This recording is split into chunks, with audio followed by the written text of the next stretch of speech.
Thưa quý bà và anh chị em rất thân mến, quý vị biết tôi là Linh Mục Phêrô Tràng Trọng Mỹ. Tôi đang lần lượt đi thăm tất cả những anh chị em trong hoàn cảnh bệnh tật hiểm nghèo, tức là trong đó có bệnh tật câm và điếc. Quý vị thấy cái bảng hiệu đây, tu viện La Sang 137 Nguyễn Khuyến, thuộc thành phố Nha Trang, tỉnh Khánh Hòa.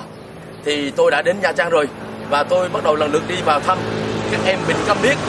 Và các em này rất là giỏi, bởi vì các em này phải tự đi làm sinh sống chính bản thân của mình để khỏi gia đình lo lắng, bởi vì gia đình chắc chắn là phải nghèo thì các em mới đi làm được. Thì các em hoàn toàn bị câm điếc và các em phải đi tìm công ăn việc làm và sinh sống qua ngày. Thì quý vị nhìn thấy hoàn cảnh đó thì quý vị cảm thấy mình là thật sự là những người hạnh phúc. Giờ đây tôi lần lượt dẫn quý vị vào thăm các em bệnh câm điếc mà các phê dòng La Sang đang nuôi các em. Nuôi các em đặc biệt cho các em vấn đề công ăn việc làm, còn vấn đề cá nhân, vệ sinh cá nhân, như là ví dụ đi bóp đánh răng, kem đánh răng, quần áo ăn mặc, xà bông giặt đồ, tất cả mọi thứ đó là các em phải tự lo hết. Và tôi sẽ cho những phần quà như vậy đó, lát nữa tôi sẽ giới thiệu cho quý vị. Và xin hết lòng cảm ơn chị em. Giờ đây tôi sẽ giới thiệu quý vị vào thăm các em rất là tội nghiệp. Xin hết lòng cảm ơn.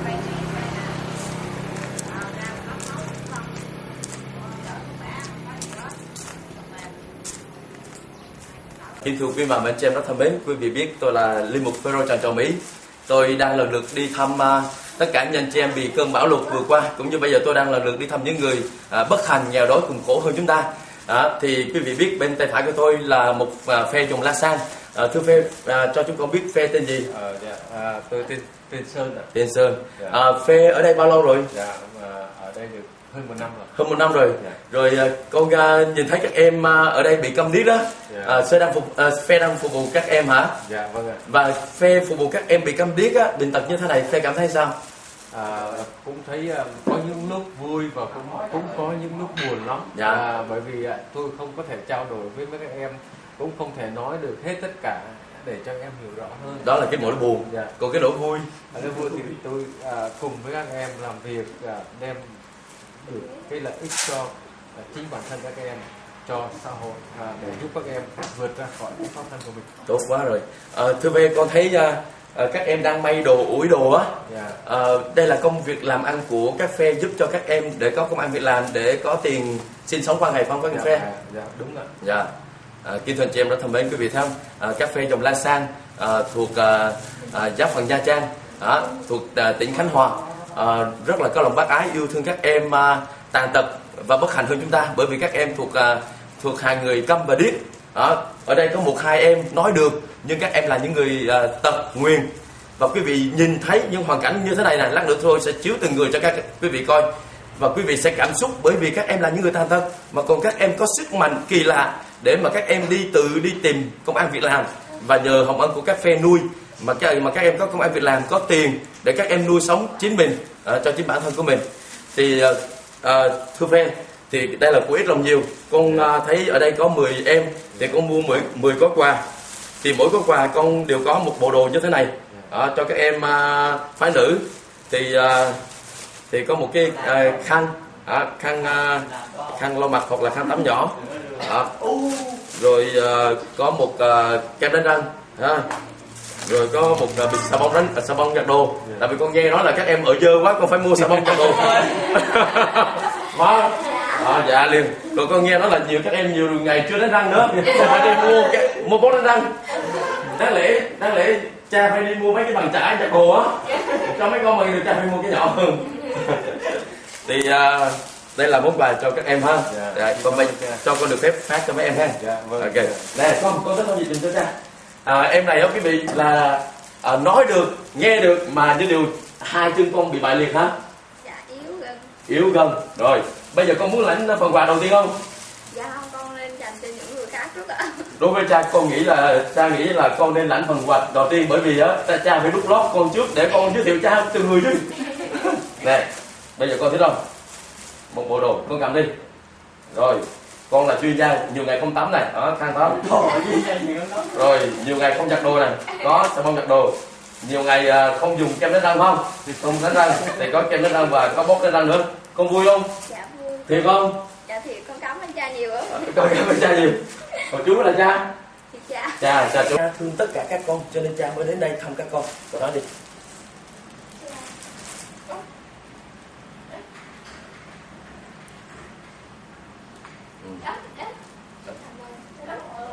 Nói cảm ơn hả? Con thương cha không? Đó là cha đến từ Nghệ An, cha vào đây để thăm các con. Bão cái con bão số 9 số 10 gì Số 10. Nói các bạn á, đó là cha thường xuyên đi từ Bắc vô Nam, từ làng Sơn Ca Bằng xuống Cà Mau hen. Cha đi hết miền Bắc, hết miền Trung, miền Nam, qua Phú Quốc, Đắk Lắk, Gia Lai, Kon Tum.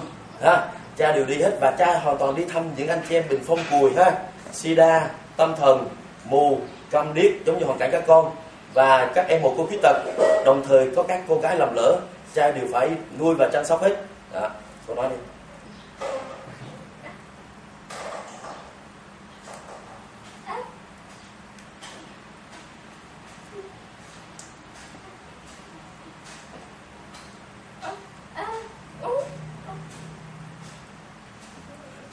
Con nói á, là cha thương hoàn cảnh của các con bởi vì cha luôn yêu thương và ấp ủ những người bình hoàn tàn tật giống như các con.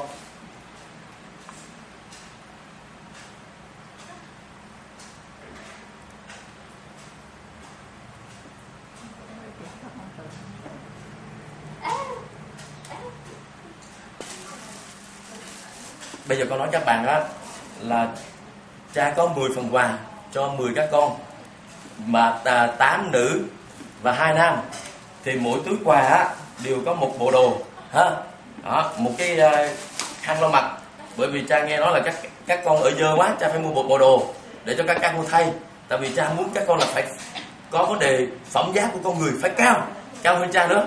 Cha thẳng thà bình cùi nhưng mà cha muốn các con phải làm mạnh, hiểu không?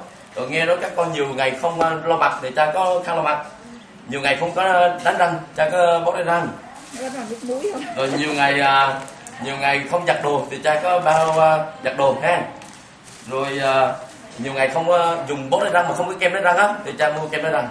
Để con nói các bạn đi.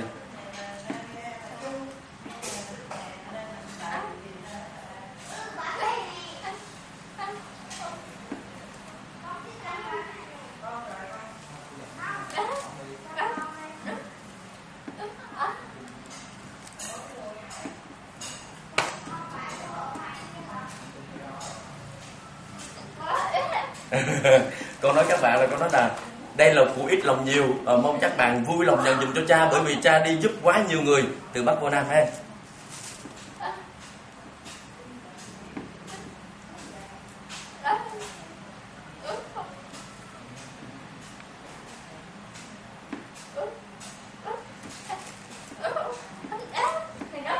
Cảm ơn, nói là cảm ơn nói sao? Nói đây. Cảm ơn nhiều là vậy hả? Nhiều cảm ơn. Quý vị thấy không? Đó, quý vị thấy nhìn thấy gì các em mà bây giờ mình nói chung ha, làm chung ha. Cảm ơn này, cảm ơn nhiều, làm lại cảm ơn tất cả mọi người ha. Này, cảm ơn nhiều.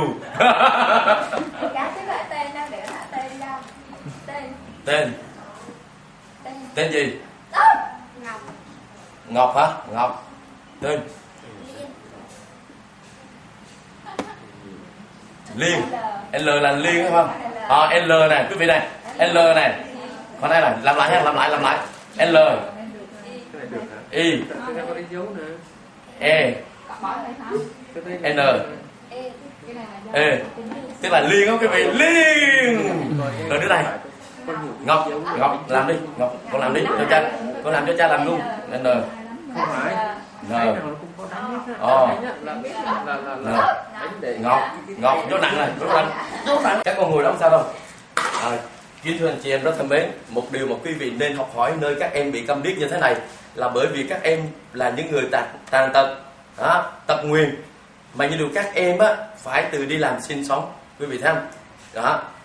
Đó là cái điều quan trọng, tức là các em không có để cho mình là những người bài liệt, mà trong đó các em vẫn còn sức sống đi làm kiếm tiền để sinh sống qua ngày, và nhờ các phe dòng La Sang cho các em chỗ ở và cho các em công ăn việc làm. Cho nên tôi khao khát quý vị nhìn hình ảnh này, quý vị phải đến giúp đỡ các em, cho các em có một cái sức sống, một cái niềm vui, để cho các em vươn lên trong cuộc sống, để cho các em có phẩm giá của con người, giống như những người lành mạnh giống như chúng ta. quý vị nhìn hình ảnh này, quý vị phải học hỏi nhiều. Đặc biệt là quý vị phải nên học hỏi là chúng ta được Thiên Chúa tạo dựng nên là những người lành mạnh, không phải là người tàn tật. Thì quý vị phải xưng mình là những người lành mạnh trước mặt Thiên Chúa và mọi người. Để làm gì? Để quý vị phải chia cơm xẻ áo, chia tất cả những gì của Thiên Chúa ban cho chúng ta, để chúng ta cho những người khác, cho người bất hạnh hơn mình. Trong đó có sức khỏe nè, Thiên Chúa ban cho chúng ta có tiền của nè, có tất cả mọi sự nhân phẩm của con người, thì quý vị phải chia sẻ cho những người khác, rồi Thiên Chúa sẽ ban lại cho quý vị. Cho nên quý vị tham, giờ đây tôi tặng những số quà cho các em. Quý vị tham, những món quà này quá đơn sơ, đối với chúng ta ai cũng làm được hết, mà đối với các em là những món quà rất là quý. Bởi vì các em không có nhiều người tới thăm, các em phải tự đi làm sinh sống. Nếu các em sinh ra một gia đình lành mạnh, giàu sang phú quý, thì các em đâu có cần các phê giúp đỡ các em, hoặc là các cô giáo dạy dỗ các em. Bởi vì các em không được làm mạnh như chúng ta, nhà các em nghèo hơn chúng ta. Cho nên tôi mong rằng quý vị phải đến những trung tâm như thế này. Quý vị cố gắng giúp đỡ những gì chúng ta có và giúp đỡ cho họ. Biết đâu nhờ những món quà này mà các em nhận ra hình ảnh của chúng ta đang cho là hình ảnh của Thiên Chúa, là món quà đẹp nhất mà Thiên Chúa ban tặng cho các em. Thì đây nè, cha tặng các con hen, nói các em là cha luôn luôn làm lễ cầu nguyện cho các em.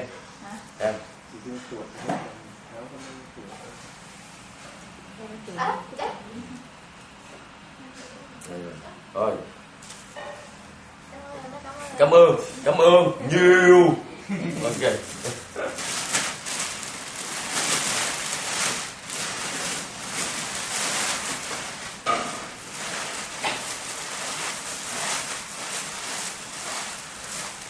Kính thưa anh chị em rất thân mến,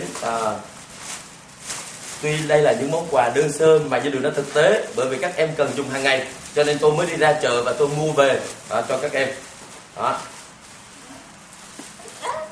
Cảm ơn nhiều. Rồi vui không? Vui nhiều.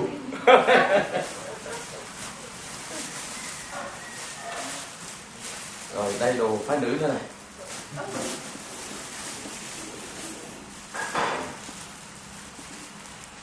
Cảm ơn nhiều. Gì vui đúng không? Vui là như vậy đâu quý vị. Vậy là cha đang học các con thôi. Rồi đây rồi, cũng là đồ phái nữ. Rồi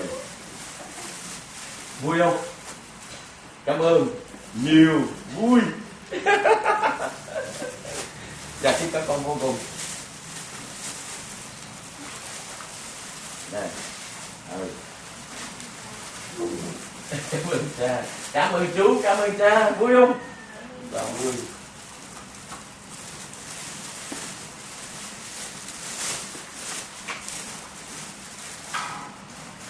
Rồi, đây.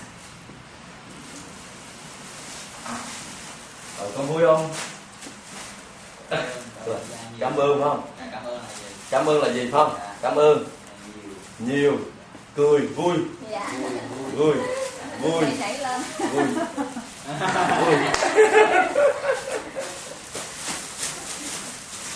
Rồi đây bộ đồ nam này.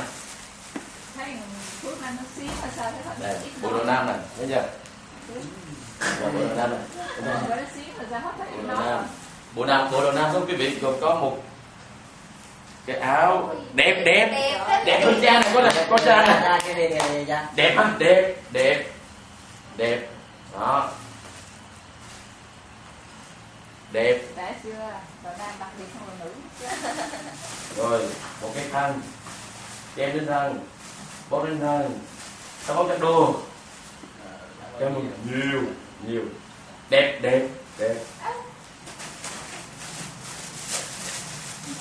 Rồi đồ nam này. Rồi một cái quần, một cái áo. Rồi khăn, kem đánh răng, xà bông nhật đồ, bàn chải đánh răng. Vui. Rồi đây là một phần nữ ha. Rồi cha để cho con, để con đưa cho bạn, cho con không có mặt đây ha. Rồi các con vui không? Ok, rồi con nói đi. Kính thưa quý vị, giờ đây tôi giới thiệu quý vị này. Đây là một em tên gì? Em tên là Ngọc, em sẽ có đôi lời cảm ơn quý vị. Rồi con nói đi. Rồi con nói đi. Con nói bất cứ cái gì. Cứ nói dịch lại, cứ nói gì. Con nói đi, con nói đi. Chúc